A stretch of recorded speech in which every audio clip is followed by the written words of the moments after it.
Namaskar viewers. Hello and welcome to Sansad TV. I'm Tina Jha. You're watching Perspective. Climate action is a strategic opportunity that can drive inclusive economic growth, strengthen energy security and help build a future-ready economy. Vice President C.P. Radhakrishnan underlined this at the Bharat Climate Forum 2026, where he also reminded us that India's approach to climate action is deeply rooted in its civilizational values, one that balances development with responsibility.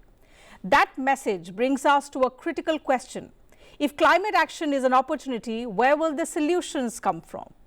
As India accelerates its climate journey, the focus is increasingly on homegrown, made-in-India solutions, technologies and models that are affordable, scalable and suited to the realities of developing economies. Solutions that not only meet India's needs but can also work for the world. So how important is Make in India in the climate transition? What makes Indian climate solutions different? And how can India turn its climate ambition into climate leadership? Joining me to discuss this are two distinguished guests. I'm delighted to welcome on the program Mr. Ashwini Mahajan, President of the Bharat Climate Forum, and Ms. Meenakshi Lekhi, convener of the forum. Thank you to both my guests for joining me on the program today. Welcome to Sansad TV.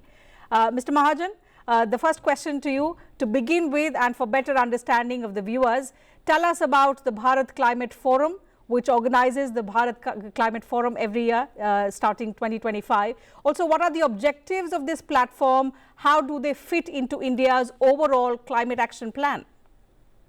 Basically, first of all, thank you so much for inviting us for this important issue. As you know, people do talk about the climate change as a problem, as a crisis, but at the same time, we must understand that this issue gives us a lot of opportunities to build our manufacturing base for climate-ready products. And if you see, already India has achieved its targets, which it was about to achieve in 2030, in 2024 only. And there is a big future in the climate products, and especially the clean tech manufacturing. Last year, when we started this forum, PCF 2025, we discussed it right there, and we could impress upon the government that yes, manufacturing is important, and the manufacturing mission which Prime Minister Modi is leading, clean tech manufacturing has to be an important part of it. May it be solar panels, may it be wind turbines, may it be the electric vehicles, and so on, and even the hydrogen. Mm-hmm. We are not so competitive in and same is there in the world also. But there is a great chance that we can bring down the hydrogen cost down, green hydrogen. And this is what we had been advocating for, and we are happy that the government included clean tech manufacturing as an important part of the manufacturing mission. This year, BCF 2026, we have called people from all walks of life, from academia, from the banks, from the financing institutions, policymakers, and ministers. We are happy that already two important dignitaries, one Honorable Vice President of India and Honorable Power Minister Mr. Khattar, had joined this, and the major thing is, as you have rightly said, that for us, climate has never been a problem for us, because we believe in the sustainable consumption, we believe in the love for nature, we believe in the conservation of nature, we not only conserve, we rather worship nature, which is not the case with the Western world.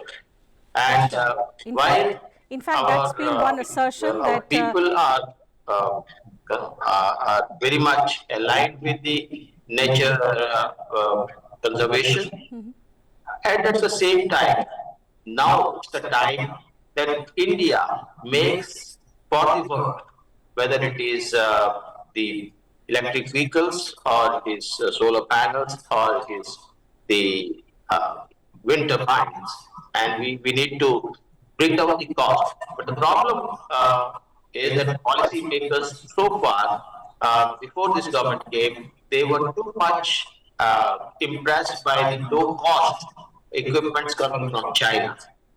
If we are not ready to produce ourselves, this cost will never come down. And therefore, this is a message from Bharat Climate Forum that we must build our place in manufacturing, in clean tech manufacturing of all types. Sure, we'll talk about the progress that we've made. We'll talk about the reforms that have been undertaken in recent years to give a push to indigenous capabilities. But before that, you spoke about how climate action and how we worship nature has been part of our civilizational ethos. This was an assertion that was made by Vice President as well in his inaugural address. We've often heard Prime Minister Narendra Modi also talk about our way of living is in harmony with nature. In fact, before you answer that question, let's listen in to what the Honorable Vice President said at the event. India's civilisational ethos has long promoted balance and restraint. Philosophies such as Prakriti, yes, scared, and the principles of Avarigraha, non-attachment, offer timeless guidance for sustainable living. India's Panchamrit goals, as announced by our Honorable Prime Minister at COP26, reflect our holistic and resolute commitment to climate action rooted in equity and sustainability. These pledges chart a clear pathway towards a low carbon future. With a target of meeting 50% of our energy requirements from renewable sources, the goal of achieving net zero emission by 2070. He has announced the target also, zero carbon by 2070.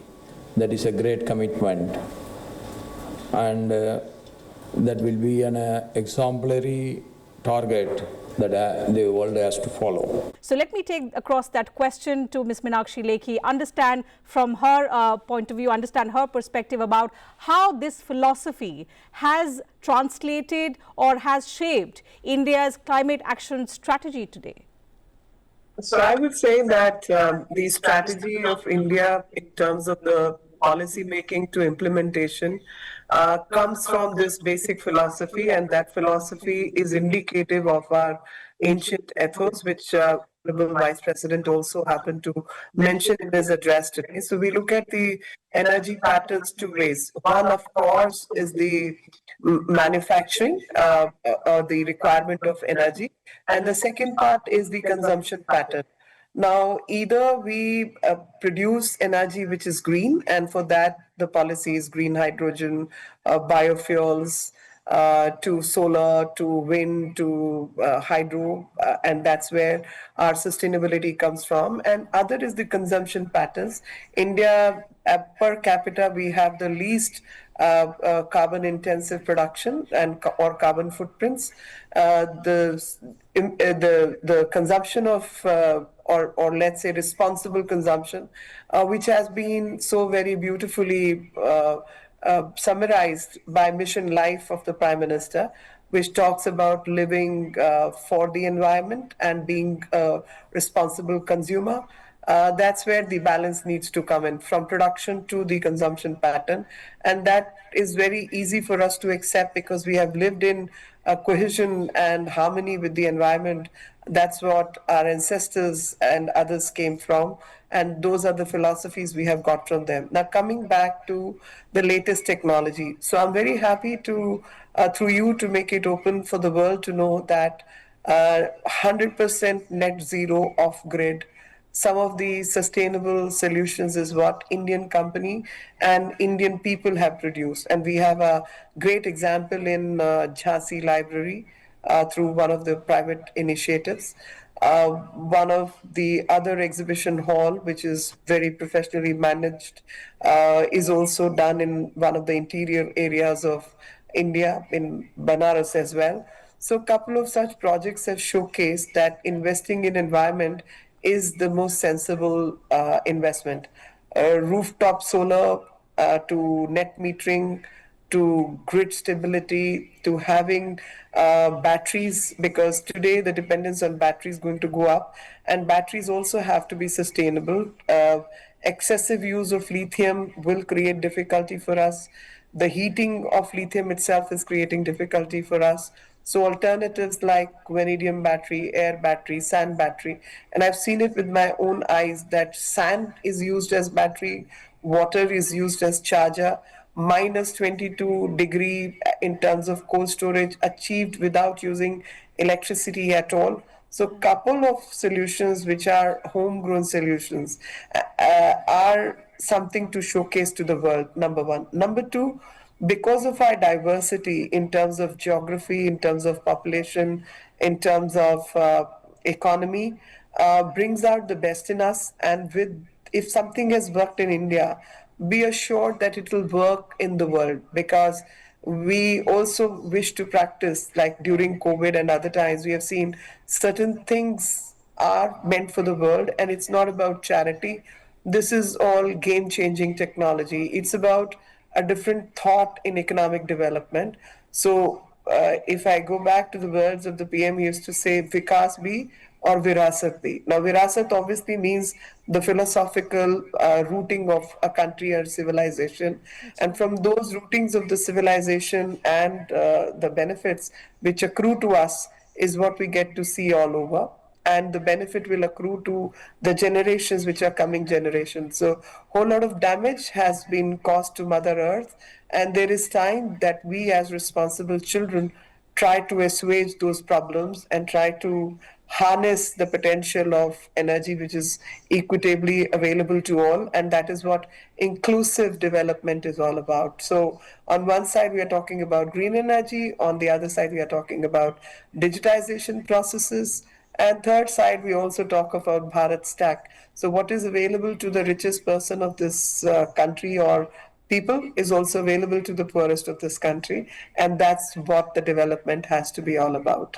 Certainly, there's huge potential in the homegrown technologies, and especially the fact, Mr. Mahajan, that we are a young country. Our youthfulness and our diversity give us an added advantage when it comes to the homegrown solutions, but which have a larger impact. Something that we showcased to the world during the COVID pandemic, something that ma'am also pointed out. But the question is, how have we been making efforts to harness that potential, to ensure that they get the right platform? So if you want to highlight some of the efforts, some newer initiatives that has been taken at the level of the policy makers, or also at different levels, because it's a collective effort. It's every stakeholder, the industry, the government, as well as the civil society, all have to come together when we are talking about a movement as big as clean transition. The very fact that the whole the country needs to align with this goal. We see in the Bharat Climate Forum, many of the industry leaders in solar and wind, we have Renew, and we have Become Solar, we have Adani, we have others. Most of these big players, they have come to this Bharat Climate Forum. I think major initiative of the government about the solar is the Pradhan Surya Ghar Yojana. We know that 1 crore households will be covered by this, and it is going to be a big game changer. The reason is that in this only domestically used with the domestic content requirement fulfilled, solar panels will be used. And that can give a big boost to domestic production because we had been importing because of the low cost of China's. But if we don't produce at home, the cost will never come down. Today, I was talking about how we can become Atmanirbhar, self-reliant in solar. We need to set up factories for wafers, solar wafers, and that can change the game. Similarly, already our EV companies are doing good, and our cost of electric vehicles is much, much lower than the other countries. And people are finding it useful and beneficial and cost effective to use electric vehicles. Similarly, in wind energy, we are already 50% self-reliant.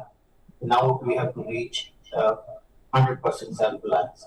And this gives us a big opportunity, and the government has been using its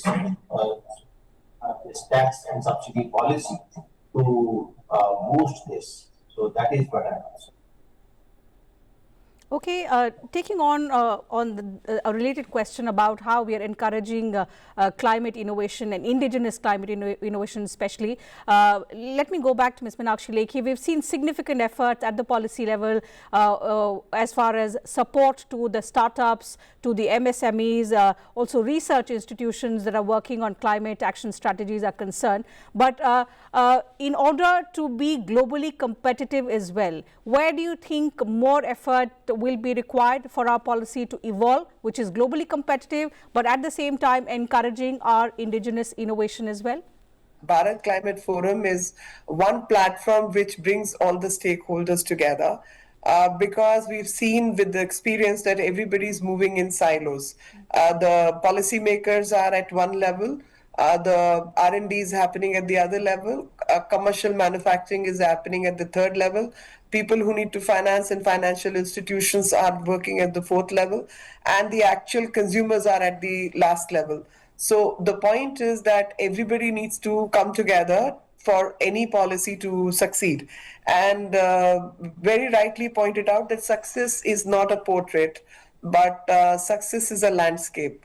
And in landscape, everybody has a role to play and everybody needs to be seen performing their requisite role. And that's what BCF has to offer, that get everyone together. And I'm very grateful to you also, because a general sense of awareness needs to be created, for which media houses and other stakeholders also need to come together and amplify the word. While there are algorithms which amplify the negativity, there has to be algorithms which propel the positivity as well. And that's one side of the story. The second part of the story is that with R&D and from UN bodies to the local bodies in terms of administration, from MLAs to panchayat heads to the municipal corporators, we have decided to bring each one together, because some of the best managed panchayats to some of the best managed MLA constituencies to MPs, we have tried to bring all those stakeholders together, because the finality, as the taste of the pudding is in the taste, the real eating it, consuming it. Absolutely. So the real implementation of the policy happens at the grassroots. So people from the grassroots who are beneficiaries, people of the grassroots who are implementers of the policy, to the policymakers, to the global responsibility forums, we have tried to string all that together. And I think that's what is the need of the hour, that I'm very proud of people, say a couple of people who are 100% make in India and working in India and promoting India and finding solutions in India. With our geographical two different kind of diversity which this country has to offer, the solutions also are going to be very different. And if any solution is operational and has succeeded in India, will also succeed in rest of the world, and that's what our message would be. Absolutely.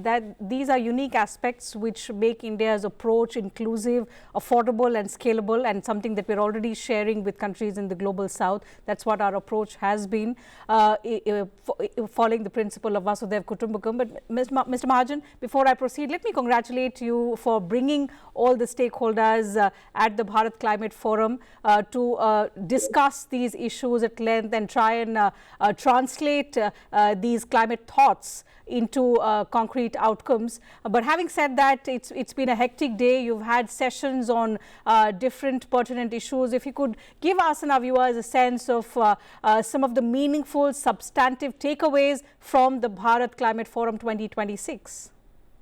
The one very simple takeaway is that India is capable of producing the clean tech products for itself and for the world. We have proven our capabilities in defense. We have proven our capabilities in payment systems. We have proven our capabilities in space. We have proven our capabilities even in the pharma and many other sectors. And this is a sector where India is moving very, very fast. We have already achieved our targets, which we were to achieve by 2030 in 2024 only. But today the need of the hour is that we need to manufacture these goods at home. And whomsoever I was talking to, whether the solar players or the wind player or hydrogen players or the EVs, they are very much confident that India can and India will definitely produce for itself and for the world. And we have proven our capabilities in defense by exporting defense products. We have proven our capabilities in defense by demonstrating in Operation Sindoor. We have proven our capabilities in space by Chandrayaan, by sending a moon mission at a cost which is hardly less than 1% of what others spend. So India is always cost competitive. The only thing is that our previous governments had not given us the opportunity to show our capabilities. Now it's a time then when the Prime Minister, the whole government is aligned with this goal. Definitely in the coming 5 years, India will become self-reliant, and not only self-reliant, India will lead the world. Already the International Solar Alliance, India has initiated its task. Last year, we signed an MOU with the International Solar Alliance, and this year we are going to take it further. And on last point, I would like to say that when US is taking its hands off from the International Solar Alliance, it's India which can really lead this, taking along all the people of Global South and take this initiative further. Absolutely. I think India has always seen opportunity in crisis, something that we proved during the COVID pandemic as well. With America now withdrawing from a number of institutions, which include some of the climate bodies, it creates a huge opportunity for India to partner with countries in the global south, take a leadership position, at least on matters that pertain to humanity. In that context, Ms. Meenakshi Lekhi, one last question before we wrap up this conversation. The Bharat Climate Forum has initiated a strategic dialogue. It's only the second edition, but the kind of impact you've had in trying to translate deliberations into significant outcomes. How would you like the BCF to be remembered in India's climate history, say 10 years down the line? India at the moment is in a momentum of reforms and growth, and we are propelling towards our 2047 vision. In that, the BCF also will have a huge role to play.